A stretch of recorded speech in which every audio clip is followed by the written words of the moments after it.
Welcome back, curious acolytes of the galaxy. It seems our vast archives beckon to you once more. Our favorite category of Star Wars topics here is most assuredly the strange and obscure. Anytime we find any lesser known knowledge pertaining to the galaxy, it is always a fine addition to our collection. One of these topics is of course the most curious of them all, that being Yoda species. We have revisited this topic as often as we can, always eagerly looking to discuss any new information or theories as they release. Well, today, my friends, we intend on grouping up everything we've learned thus far and going over everything we know about Yoda's species as a whole, from their origin to various theories. With information regarding these people being extremely limited and shrouded in mystery, we will have to use what knowledge we possess, as well as use some speculation to fill in the cracks. So without further ado, let us open up this holocron and begin. In all of Star Wars canon and legends, we only know of 5 or 6 members of Yoda's species, those 5 being Yaddle, Minch, Grogu, Vandar Takar, Oteg, and of course Yoda himself. Now, I'm sure you're wondering why we said 5 or 6, when we clearly listed 6. Well, many of our researchers hold the belief that Yoda and Minch may in fact be the same individual, with Minch perhaps being Yoda's first name and a younger self as a Jedi Knight. Unfortunately though, there has been no confirmation of this. So, to begin, let's discuss the physiological attributes and work our way out from there. Yoda's species doesn't appear to be aquatic or amphibious in any way, judging by the lack of features indicative of aquatic races, such as webbing digits on the hands or feet. Even though the Nautolans also lack these features, they have distinguished gills and are otherwise shown to have affinity for water. Yoda's species, however, has not exactly been shown to have any kind of draw to subaquatic levels of inhabitants, though we are shown through Grogu that their species does innately prey on amphibians and reptiles, despite Grogu being shown to almost exclusively desire a more carnivorous diet. Other sources indicate that Yoda's species is omnivorous, as Yoda himself eats many plants and roots, though he does enjoy his meat when available. Personally, I believe that judging by their claws, stature, and ears, they are either a tree people or they live underground. My reasoning for this is that their claws are either good for climbing or digging. Their stature is built on living on trees or for tunneling smaller holes. Their ears are large and perhaps good for listening for predators and prey, or even for echolocation. However, out of the two of them, we believe that Yoda's species was made for the trees, as when Yoda arrives on Dagobah, he opts to build his home above ground due to the swampy environment. Furthermore, most species native to living underground either have poor eyesight or are completely blind. Yoda's species is not shown to have either of these, not to mention when Yaddle was captured, it doesn't seem as though she was fully meant to be underground and did desire to seek out the light. So my theory is that they live in the trees or on the ground like Wookiees. Another theory is that perhaps their native inhabitants is actually the swamplands. As mentioned previously, both Yoda and Grogu seem to be drawn to that environment, as that is where they find their main food sources in amphibians. Their claws are perhaps excellent for digging eggs out of the mud and capturing fish. This would indeed make a lot of sense. As far as appearances go, 5 out of the 6 members of Yoda's species have green skin, with only Vandar having grayish Caucasian-like skin.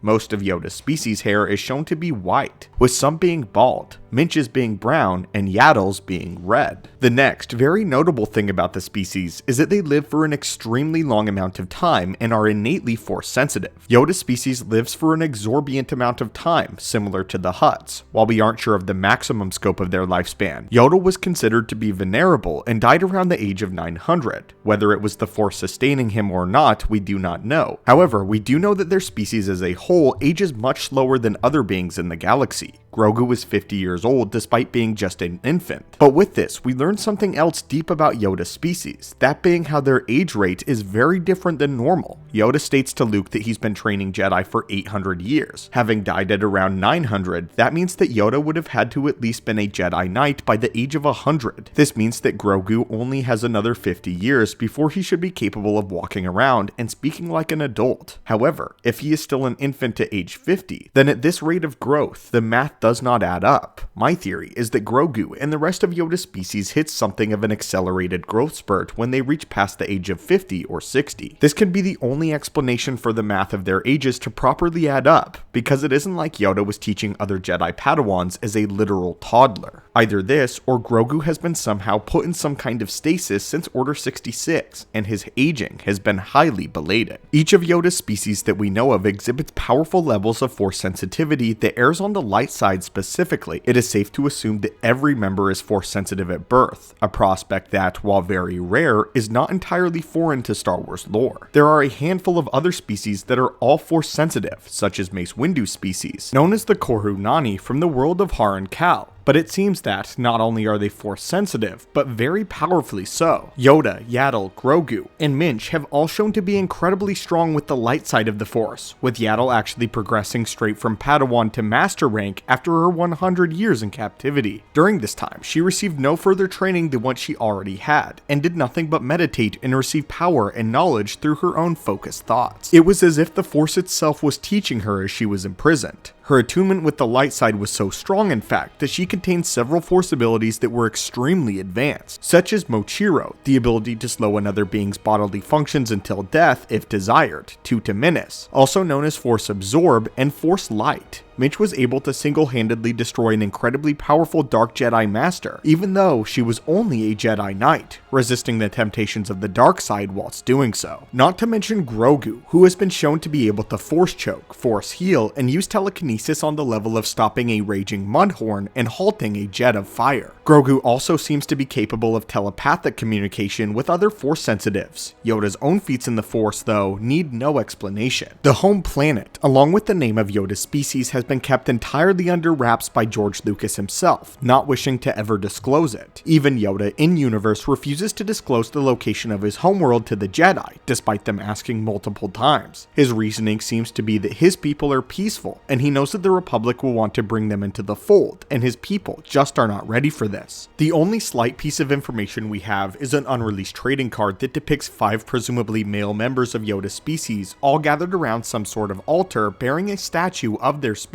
The one in the very center is glowing and levitating off the ground with a staff in his hand. The other members seem to be looking upon him with astonishment, or perhaps reverence. It appears to be some sort of religious ceremony within a temple. However, the trading card was banned by Lucasfilm from ever releasing, and so we don't have any information regarding the context of this single image. Since we actually haven't seen any two beings of Yoda's species actually interact, we don't know what their culture is like. One thing though, is that it seems that Yoda is the only one of his species that speaks the way he does. The speech patterns of Yoda have been famous ever since The Empire Strikes Back. Many assumed initially that it was just his species' cultural way of speaking Galactic Basic. Originally, the answer for this was that Yoda spoke an archaic form of Basic due to him having lived during a time where the linguistic rules of Basic were far different. Well, several comic books and books from the Old Republic and even before that have disproven this. Also, Oteg, Vantar, and Yaddle all speak Basic like everyone else does. Now, when we said that he was the only members of his species with this speech pattern, that wasn't entirely true, as the only other member of Yoda's species to speak like him is Minch, furthering our theory that they are actually the same person. While we don't know why he speaks the way he does, there is a theory that Yoda is in tune with the Force and that his speech patterns reflect the way that the light side itself thinks. Let's break this down a little bit. Yoda's sentences typically are structured with the object put first before the subject. The reason for this is because the object of this particular sentence is more important, and therefore needs to be said first. In his famous quote, "Do or do not, there is no try," the most important thing that Yoda was wanting to get across for Luke was just do, and empty his mind of anything else but just doing. A common misconception is that Yoda mixes up all of his sentences, which isn't true. If you listen to the way he speaks, some things he says normally, and others he stresses the subject of the discussion. Destroy the Sith, we must. This reflects the way that the light side of the Force is objectively thinking with its reasoning and focuses on what is alive and what is in the now. Recently though, Dave Filoni revealed that Yoda speaks this way in honoring his previous Jedi Master, who also apparently spoke in this speech pattern, and therefore Yoda emulates this. Finally, we get to the name of Yoda's species. The most obscure thing about Yoda's species in the first place is the name itself. Not even the Jedi know the name of the species. For a while, the archives listed them as being Lanik, like that of Master Evan Peel. However, this was proven inaccurate and was amended in the galactic records to just being listed as Yoda's species. Many theories by fans have circulated around as to what the name may be. At first, people thought that Yoda's species were the mysterious Wills. However, George Lucas quickly and vehemently denied this, stating that the Wills were something else entirely and that he would never reveal the name of Yoda's species. However, that doesn't stop many fans from continuing to theorize. One rumor that I heard was someone saying like how the Sith Order got their name from the Sith purebloods, purebloods. Yoda species were actually Jedi purebloods. While this is very creative, it is ultimately disproven by the fact that the word Jedi comes from the Dai Bendu language, Je meaning mystic and Dai meaning center.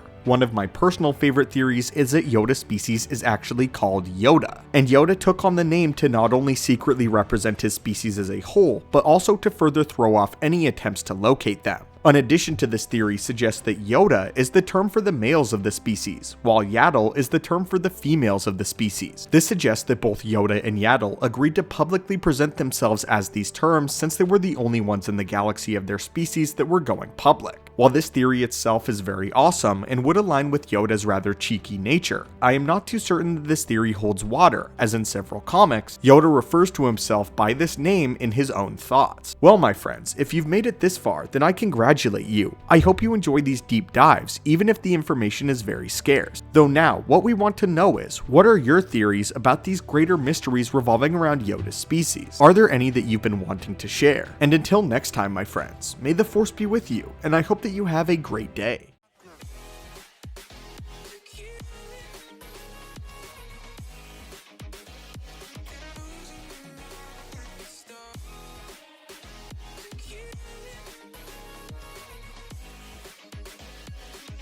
Just let me fall to my